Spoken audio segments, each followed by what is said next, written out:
El rey Josafat es uno de los reyes de Judá que, de acuerdo a lo que testifican las crónicas de los reyes de Judá, hizo lo recto delante de Jehová.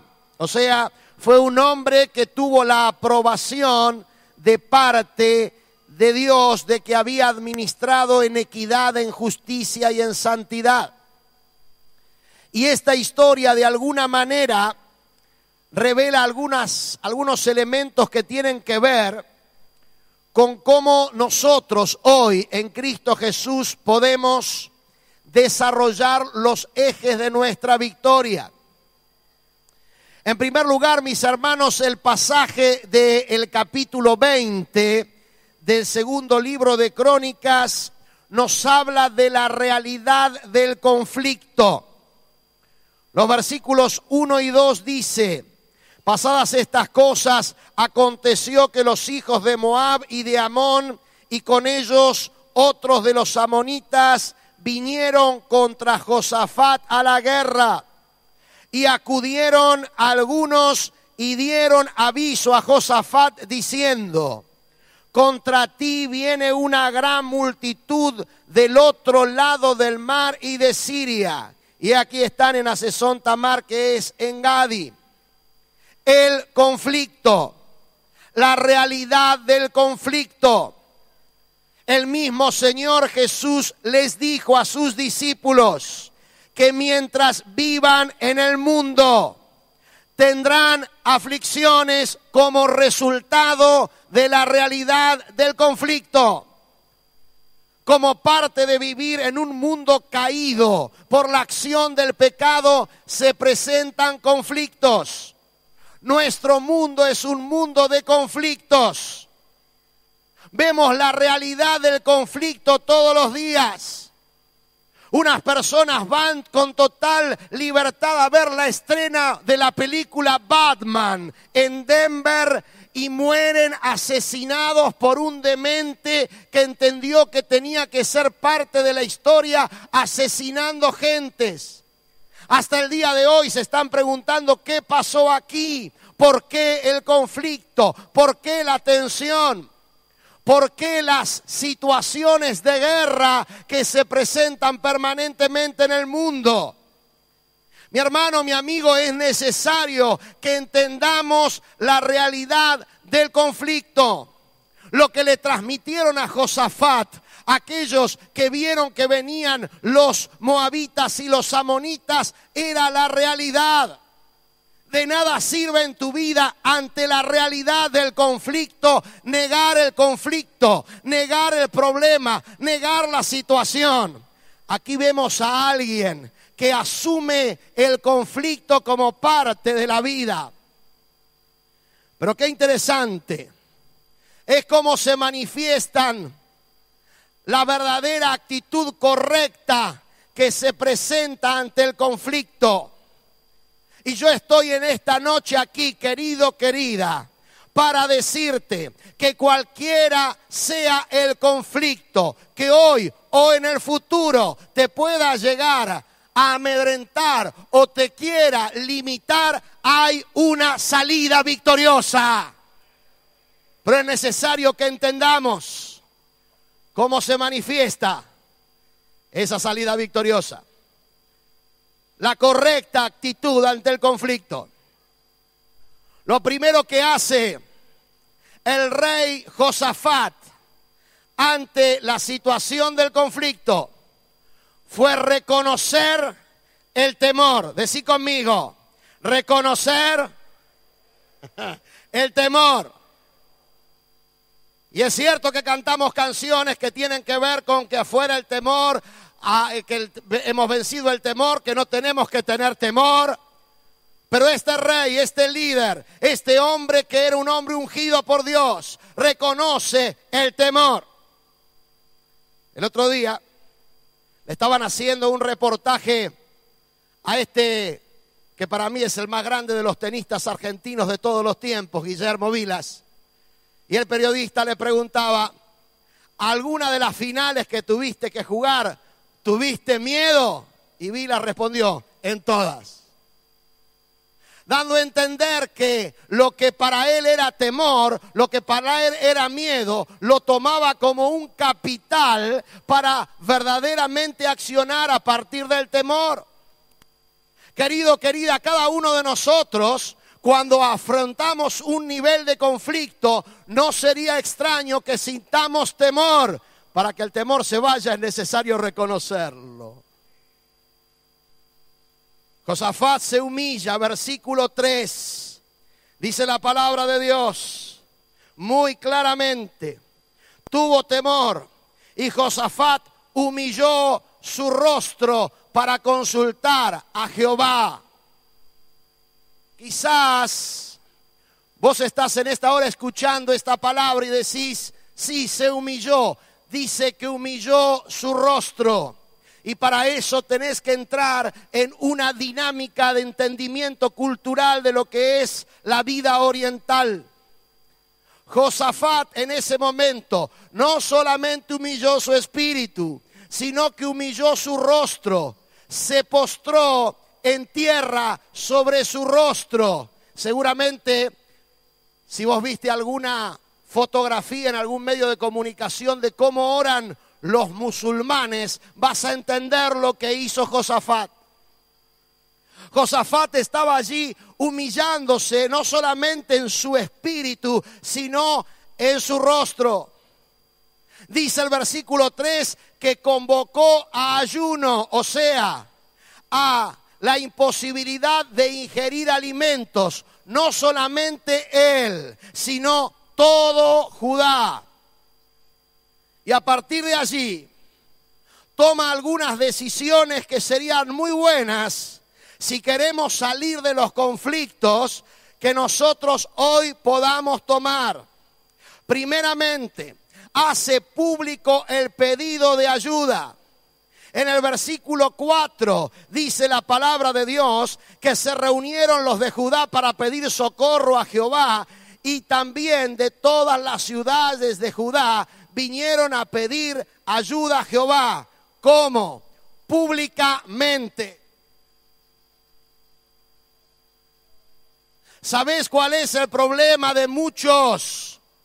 Que ante los conflictos y ante las situaciones dolorosas que produce el conflicto, toman la equivocada decisión de tapar el conflicto, cubrir el conflicto y desarrollar una mediocre oración privada que de poco tiene valor. ¿Qué hizo el rey Josafat? El problema era público y se presentó e hizo público el problema. ¿Qué pasaría, hermano? Imagínate, fantasía un rato, si nuestros gobernantes hicieran lo mismo, si nuestros dirigentes políticos hicieran lo mismo, si aquellos que tienen la responsabilidad dada por Dios y por las urnas de administrar los destinos de nuestra nación hicieran lo mismo en vez de dar una imagen de que tienen todo resuelto, cuando no tienen resuelto absolutamente nada.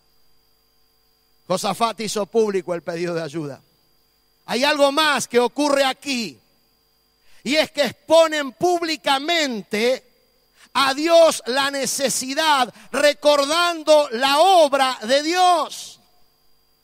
Josafat no solamente se humilla, convoca ayuno, no solamente tiene la actitud de reconocer el temor, sino que eleva su voz delante de Dios, recordando lo que Dios habría hecho, y hace tres preguntas retóricas que están allí en los versículos 5 al 11.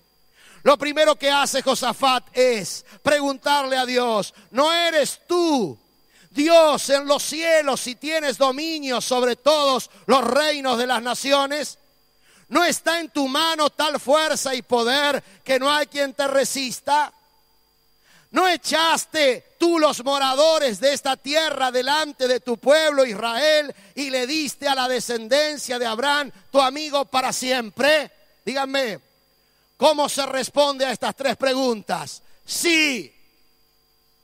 Era una pregunta retórica, tenía un sentido de hacerle recordar a Dios lo que Dios es y lo que Dios había hecho.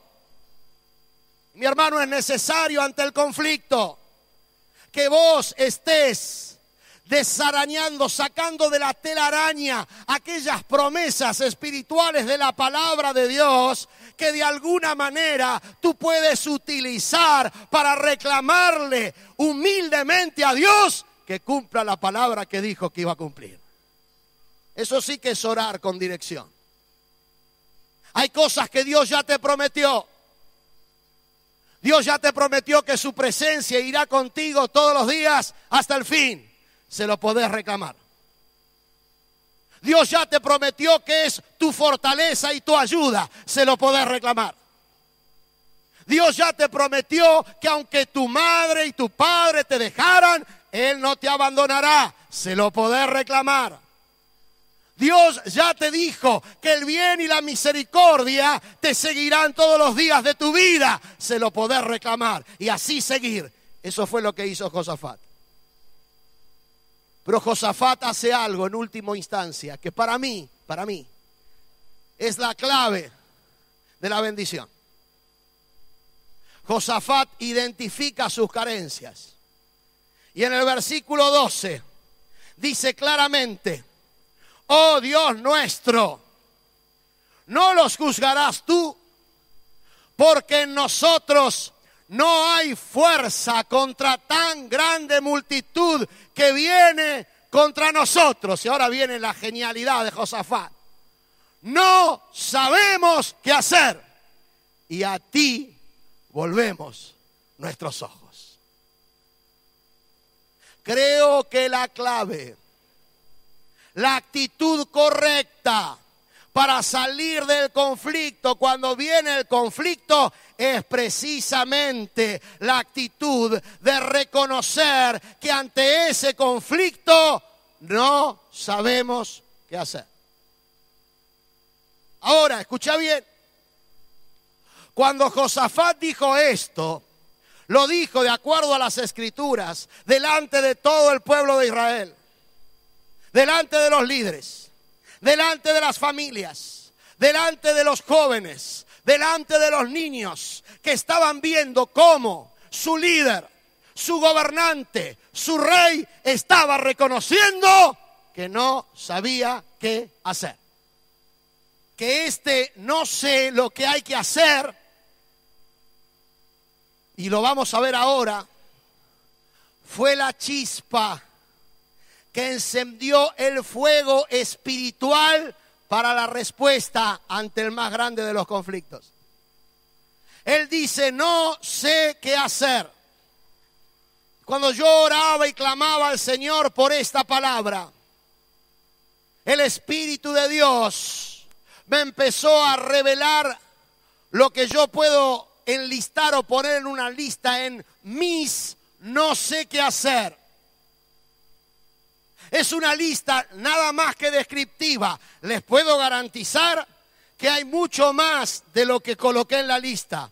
Quizás coloqué nada más que 20, no sé qué hacer, pero hay mucho más de 20, se los puedo asegurar. Yo como Josafat digo que no sé qué hacer ante la madre que tiene a su hijo en la droga. Yo como Josafat digo que no sé qué hacer ante la esposa que tiene a su esposo infiel. Yo como Josafat digo que no sé qué hacer ante los hijos abandonados física o emocionalmente por sus padres. Yo como Josafat digo que no sé qué hacer ante la rebeldía a la palabra de Dios. Yo como Josafat declaro que no sé qué hacer ante la soberbia en el cuerpo de Cristo. Yo como Josafat afirmo que no sé qué hacer ante las divisiones y los enfrentamientos en el cuerpo de Cristo. Yo como Josafat digo que no sé qué hacer ante la falta de crecimiento en las congregaciones. Yo como Josafat digo que no sé qué hacer ante el individualismo de muchos ministros. Yo como Josafat digo que no sé qué hacer ante los reinos ministeriales, entre comillas, de muchos pastores que sistemáticamente conspiran contra el reino de Dios con mayúsculas. Yo como Josafat digo que no sé qué hacer ante los pastores y los miembros de ministerios que seducen a otros miembros de otros ministerios para que abandonen sus proyectos y se pasen al de ellos. Yo como Josafat digo que no sé qué hacer ante los hermanos ofendidos y enojados que no quieren perdonar. Yo como Josafat digo que no sé qué hacer ante el avivamiento del chisme y la murmuración por vía de las redes sociales. Yo como Josafat digo que no sé qué hacer ante la proliferación de falsos ministros del Evangelio, ante la ola creciente del analfabetismo bíblico, ante el avance indiscriminado de un falso evangelio sin cruz, sin demandas y sin discipulado. Yo como Josafat digo que no sé qué hacer ante los proyectos ministeriales donde hay pastores ricos y congregaciones pobres. Yo como Josafat no sé qué hacer ante la falsa enseñanza popularizada por los medios cristianos de comunicación de hacer pactos financieros con ministerios que nada tienen que ver con la iglesia local. Yo como Josafat afirmo que no sé qué hacer ante uno de los espíritus más fuertes que se ha introducido en la iglesia de Cristo, que es el espíritu de comodidad o de religiosidad que bloquea el cumplimiento de la misión. Yo como Josafat afirmo que no sé qué hacer ante las permanentes luchas por el poder que producen deterioro en las relaciones y heridas sangrantes en el cuerpo de Cristo.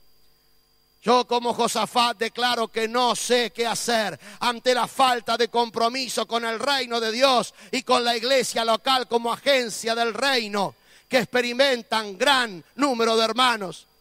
Yo como Josafat afirmo que no sé qué hacer, pero también como Josafat alzo mis ojos al Señor porque de Él vendrá el socorro. ¡Aleluya! ¡Aleluya! ¡Aleluya!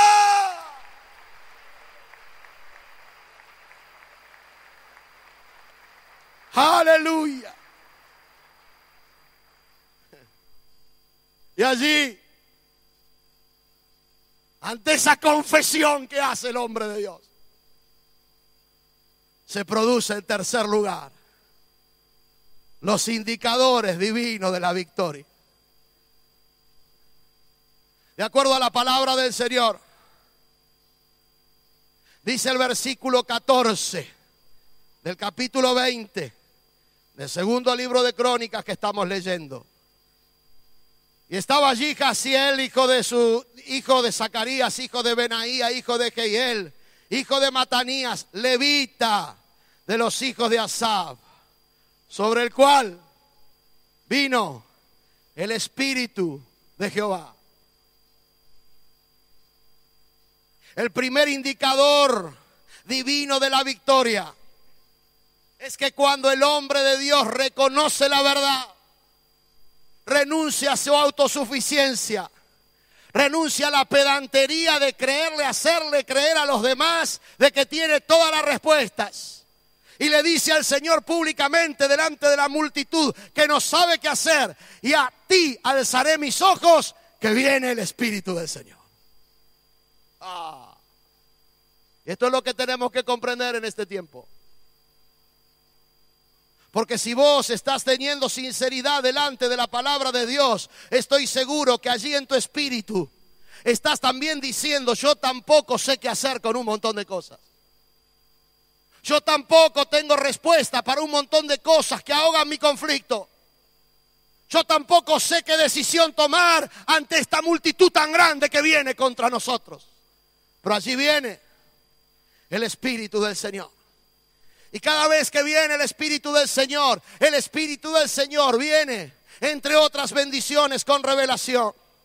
En esa revelación está, en segundo lugar, La exhortación ¿a qué? A dejar el temor. Porque el espíritu que tenemos no es espíritu de temor, sino de poder, de amor y de dominio propio. Pero sin el espíritu del Señor es lógico que vos vivas atemorizado todos los días. Por eso hay creyentes que no entienden eso y que creen que el espíritu de temor se puede ir simplemente recitando un mantra evangélico, recitando una palabra: fuera temor, fuera temor, fuera temor, y el temor sigue. ¿Por qué? Porque no se manifiesta el espíritu del Señor. Cuando viene el espíritu del Señor, lo primero, escuchen bien por favor, lo primero que el Señor manifiesta allí en el versículo 15 es: no temáis ni os amedrentéis delante de esta multitud tan grande. Aleluya. Si querés tener el espíritu del Señor, decile al que tenés al lado: no temas. Aleluya. Porque el espíritu del Señor, el espíritu de Dios, verdaderamente echa fuera el temor. Y lo primero que le da el Espíritu Santo a su pueblo es tranquilidad, seguridad. No teman. Inmediatamente les aclara el tema de la guerra. Lo hemos cantado. El versículo 15 dice claramente: no os tengan miedo, no se amedrenten. ¿Por qué? Porque no es vuestra la guerra, sino de Dios. No es vuestra la guerra, sino de Dios. Lo que estaba ocurriendo allí, el Espíritu Santo le revela a Josafat y al pueblo de Judá que no es una guerra de ellos. Y el Señor te dice en esta hora, querido, escucha bien por favor: la guerra donde muchas veces nos metemos no es tuya, es del Señor, es propiedad de Él. Él es el que la domina, Él es el que la controla, Él es el que la gobierna. Él sabe lo que tiene que pasar. No es tuya la guerra, es del Señor. Lo que hace el Espíritu del Señor es un llamado, en cuarto lugar, a la quietud, el llamado a la quietud. Y es muy importante que tú entiendas esto, El versículo 17 dice así: no habrá para que peleéis vosotros en este caso. Paraos, estad quietos y ved la salvación de Jehová con vosotros. Entiendan bien, es un llamado, no a la inercia, no a la irresponsabilidad, no a la pasividad, sino que es un llamado a que al confrontar el conflicto tengamos quietud y paz y disponernos a ver no lo que nosotros vamos a hacer, sino lo que Dios va a hacer en medio del conflicto. Eso quiere decir estar quietos. ¿Sabes por qué te lo digo? Porque muchos creyentes leyeron mal acá y cuando leen estar quietos se creen que bueno, después de todo me abandono a todo y tu estado postrero es peor que el primero. No. Como vamos a ver, ellos tenían que salir. Ellos tenían que levantarse temprano. Ellos tenían que salir por el camino que el Señor les indicó. Lo único que tenían que hacer era ver y estar quietos. ¿Sabes por qué se agudizan los conflictos? Porque no estamos quietos. Sentimos una falsa sensación de responsabilidad que nosotros somos, valga la redundancia, los responsables de dar respuesta a un montón de conflictos, cuando el Señor te está diciendo, no es así. Y allí, luego de la quietud, hay un cambio extraordinario en la mentalidad y en la postura de Josafat. Verso 20. Cuando se levantaron por la mañana, salieron al desierto de Tecoa, y mientras ellos salían, Josafat, estando en pie, dijo: oídme, Judá y moradores de Jerusalén, creed en Jehová, vuestro Dios, y estaréis seguros. Creed a sus profetas y seréis prosperados. ¿Qué hace este hombre de Dios? Afirma la creencia. Los moabitas, los amonitas no eran parte del pueblo de Dios, pero ellos sí eran parte. Entonces, ¿qué hacen? Afirman la creencia. Mi hermano, mi hermana, es necesario para que salgas del conflicto que te afirmes en la verdadera creencia. En medio del relativismo dogmático más grande de la historia de la humanidad, es necesario que vos puedas decir: yo sé a quién ha creído y es poderoso para guardar mi depósito hasta aquel día. Es necesario hacerlo.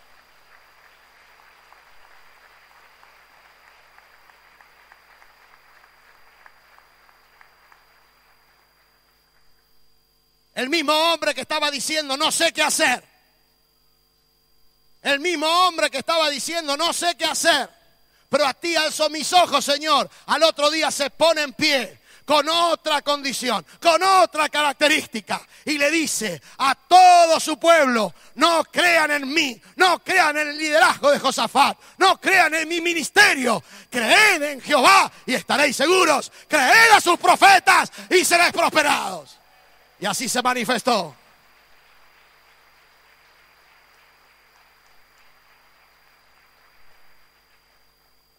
Las galletas de los conflictos se multiplican por grandes crisis de creencias que tiene el pueblo de Dios.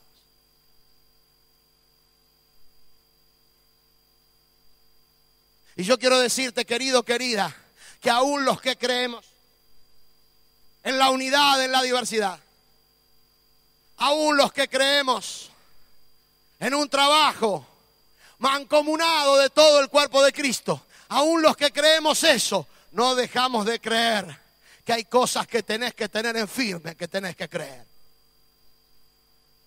Porque si tu creencia es laxa, tu creencia es relativa, tu creencia es licuada, light, lo más probable es que los conflictos no solamente permanezcan, sino que se multipliquen. Pero cuando vos sabés en quién has creído, vas a poder disfrutar de lo que viene luego. Porque una vez que Josafat afirma la creencia, da una demostración extraordinaria de fe, haciendo ¿qué cosa? Convocando a la alabanza y a la adoración. El versículo 21 dice: y ha habido consejo con el pueblo, puso a algunos que cantasen y alabasen a Jehová, vestidos de ornamentos sagrados. Ahora vos tenés que volver a pensar en el contexto. Se venían los amonitas, se venían los enemigos.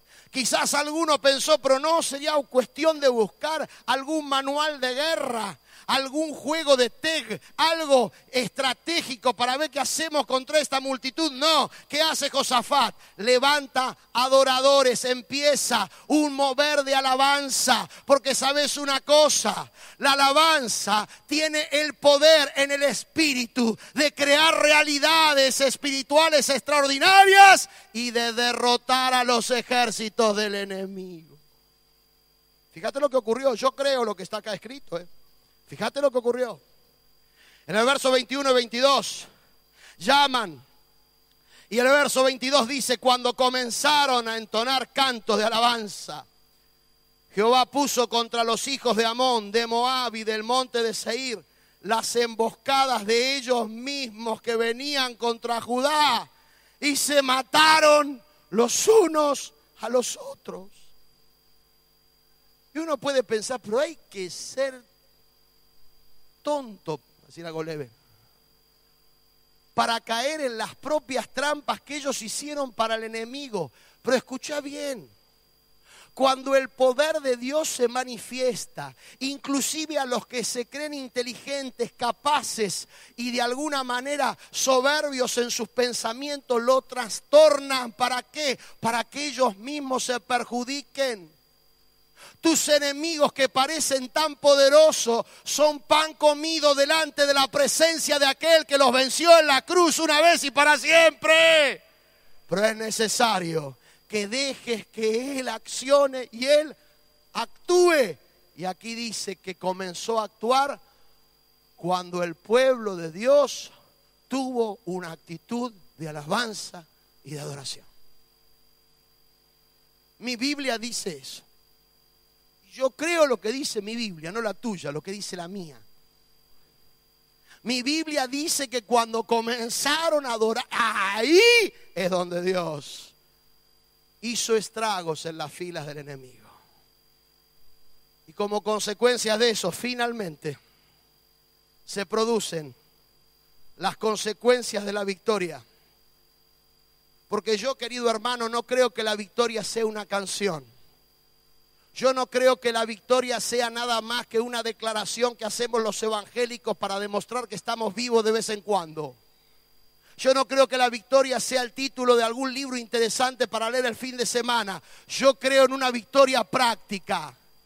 Yo creo en una victoria real. Yo creo en una victoria que se demuestra. Y fíjense lo que ocurrió. Dice la palabra del Señor. El Señor intervino milagrosamente. Versículos 22 al 24. El Señor permitió que tomaran un botín. En el versículo 25. Estuvieron 3 días recogiendo el botín. La abundancia del botín que habían dejado los moabitas y habían dejado los amonitas.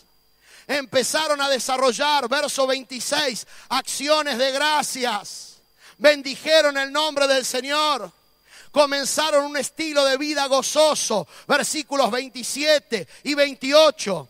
Volvieron a Jerusalén y Josafat y la cabeza de ellos volvieron para regresar a Jerusalén gozosos, porque Jehová le había dado gozo librándolos de sus enemigos, porque lo que produce la victoria es gozo. Gozo del Espíritu, gozo real, gozo verdadero, gozo a pesar de, pero gozo. Las consecuencias de la victoria fueron pavor y respeto de los demás. El verso 29 dice que el pavor de Dios cayó sobre todos los reinos de aquella tierra cuando oyeron que Jehová había peleado contra los enemigos de Israel. Y finalmente, y esto creo que es uno de los objetivos más grandes que cualquier hombre de Dios y cualquier dirigente político quiere tener. Dice la Biblia, verso 30, y el reino de Josafat tuvo paz. ¿Por qué? Porque su Dios le dio paz por todas partes. Esta historia que acabamos de ver es la señal y la historia profética de lo que el Señor quiere hoy hacer con cada uno de aquellos que verdaderamente quiere vivir los próximos años de sus vidas sobre el eje o los ejes de la victoria. Nunca estuvo en el corazón de Dios tener un pueblo derrotado, pusilánime, vencido. Nunca estuvo en la revelación bíblica, en la revelación de la palabra, que el pueblo de Dios es un pueblo que tiene que inspirar dolor y lástima en los incrédulos. De acuerdo a lo que hizo Jesucristo una vez y para siempre en la cruz del Calvario, hay garantías absolutamente confirmadas en que Él quiere levantar un pueblo que camine y se proyecte en la victoria. Pero para eso es necesario dar en Cristo Jesús los pasos que aquel hombre de Dios, reconocido como uno de los mejores reyes de Judá, hizo para que de esa manera el mismo Dios que hizo lo que hizo con Josafat haga lo que tiene que ver y lo que tiene que hacer en tu vida, en tu conflicto y en tu corazón. Cerrá tus ojos allí donde estás, inclina tu rostro.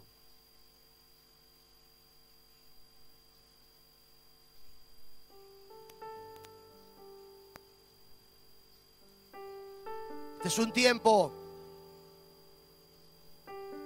donde la iglesia de Jesucristo tiene oportunidades extraordinarias. Este es un tiempo en el cual yo creo, por convicción del Espíritu y de la palabra, que la gloria postrera de Dios será una gloria mayor que la primera gloria. Pero es necesario que de una buena vez, como hijo y como hija de Dios, tú puedas tomar en serio los ejes de tu victoria. Quizás en este mismo momento estás atravesando algo que de acuerdo a tu escala de valores, genuina y honestamente es un conflicto. Quizás no tenga las características del conflicto político o militar que tuvo que pasar Josafat, pero no importa tanto eso en tu corazón. Tú sabes que hay una presión grande, que hay amenazas, que hay circunstancias que te atormentan, que tienen que ver con circunstancias personales, familiares, situaciones que tienen que ver con aspectos de la vida familiar, conflictos con los cuales hace tiempo que estás luchando. Quiero decirte en el nombre de Jesús en esta hora, querido, querida, que tú puedas entender, que tú puedas comprender de que el mismo Dios que actuó y trabajó con Josafat es el Dios que quiere darte esa victoria en el conflicto, pero para eso es necesario que dejes a Él obrar. Yo en esta noche quiero que en este lugar se levante un altar, que sea el altar de la renuncia a la autosuficiencia. Si vos sos de los que dicen yo sé qué hacer en este conflicto, este mensaje, esta palabra y esta invitación no es para vos.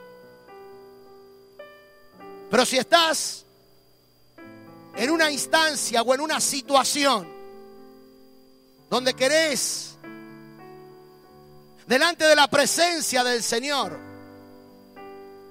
poder ver cuáles son los ejes de la victoria, yo te quiero invitar en esta noche a que delante de Él, no delante mío, le digas: no sé qué hacer, pero a ti alzaré mis ojos. En ti he puesto mi esperanza. En ti he colocado, Señor, mi espíritu, mi corazón, para que tú me des respuesta. Porque no puedo ir a otro diferente que no fueras tú. Y yo quiero invitarte en esta noche a que tomes esa actitud, tomes una actitud real, como la que tuvo el rey, el trono real de Josafat. Una actitud de reconocer el conflicto, una actitud de humillarte, una actitud de buscar al Señor, una actitud de decir no sé qué hacer, pero una actitud como la de Josafat, que fue la de decir: a ti alzaré mis ojos. Este altar no es un altar de la desesperanza, es un altar de la esperanza. Porque si le dices a eso de corazón al Señor, van a ocurrir cosas. El Espíritu del Señor se va a manifestar. La gloria de Dios va a venir sobre tu vida. Va a haber indicaciones claras. Se va a afirmar en ti la creencia. Vas a poder estar afirmándote y teniendo resultados y respuestas a los conflictos que hasta ahora estuvieron ahogando y perjudicando tu vida. Porque el Señor sigue siendo el mismo Dios de ayer, hoy y por los siglos, que se quiere manifestar en tu propia vida. Y yo te invito allí donde estás, mi hermano, mi hermana, que mientras, como hizo el pueblo de Dios, adoremos al Señor, como hizo el pueblo de Dios en Judá, le adoremos a Él, le levantemos cantos de alabanzas a Él, le demos a Él la gloria, la honra, el honor, la majestad y el poder que solamente Él tiene. Que estés creyendo que como ocurrió, escucha bien, como ocurrió con Josafat hace 20 siglos o más de 20 siglos atrás, ocurra también con tu vida y con la intervención sobrenatural de Dios sobre tus enemigos. Así que yo te invito a que tengamos este tiempo de adoración delante de Él. Pero este altar está habilitado en esta noche para todos aquellos que le dicen al Señor: Señor, no sé qué hacer, no sé qué hacer, pero a ti alzo mis ojos. A ti alzo mis ojos. No sé qué hacer con esta situación familiar. No sé qué hacer con mi hijo, con mi esposo, con mi esposa, con mis padres, con mis hijos, con esta situación financiera. No sé qué hacer con esta situación en el hogar, en el trabajo. No sé qué hacer en esta disyuntiva. No sé qué hacer, no sé qué hacer. Pero a ti alzaré mis ojos, porque tú eres el mismo, hoy, ayer y por los siglos. Así que yo te invito, este altar está habilitado para que tú salgas de tu lugar y vengas aquí en esta hora reconociendo esa necesidad que tienes de la intervención divina. Y vamos a seguir adorando al Señor, vamos a adorar su nombre, vamos a reconocer que le buscamos a Él, vamos a reconocer que nos postramos delante de Él en esta noche con una actitud sencilla, humilde. Vamos a volver a decirle que queremos humillarnos delante de su presencia, para decirle: Señor, no sé qué hacer, pero a ti alzaré mis ojos. No sé qué hacer con esta situación, pero a ti alzaré mis ojos. No tengas temor ni mucho menos vergüenza. Si el Espíritu del Señor está tocando sobre tu vida, venía a este altar. En este altar Dios va a estar ministrando, el Espíritu Santo va a estar ministrando. Hoy ninguno de nosotros, ni siquiera yo mismo, voy a estar imponiendo manos, porque creo en que el Espíritu del Señor ya está aquí trabajando, actuando. El Espíritu del Señor vino en aquella oportunidad sobre el levita para que le comunicara a Josafat lo que iba a ocurrir. Pero hoy el Espíritu del Señor está bajando, está descendiendo directamente sobre tu vida. Si querés postrarte, tenés libertad en esta hora. Si podés arrodillarte, o si querés arrodillarte, hacelo con libertad en esta hora. Pero lo más importante es que tu espíritu se presente delante del Señor. Y si estás siendo sincero delante de Él, si le estás diciendo: no sé qué hacer, pero a ti alzaré mis ojos, algo glorioso ocurrirá. Algo glorioso ocurrirá en tu vida. Aleluya. Él está aquí, Él está aquí, Él está aquí, Él está aquí, Él está aquí, Él está aquí. Adora, pueblo de Dios. Oh, santo.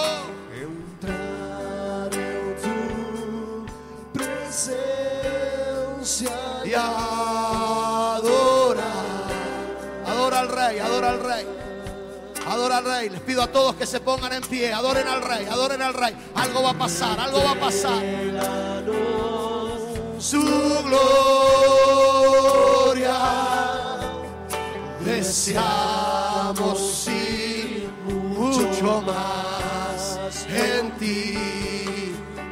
Queremos tu presencia, Jesús. Adora al Rey, iglesia. Adora, adora, adora, adora, adora. Al que está sentado en el trono, al que vive para siempre y siempre. Oh, sea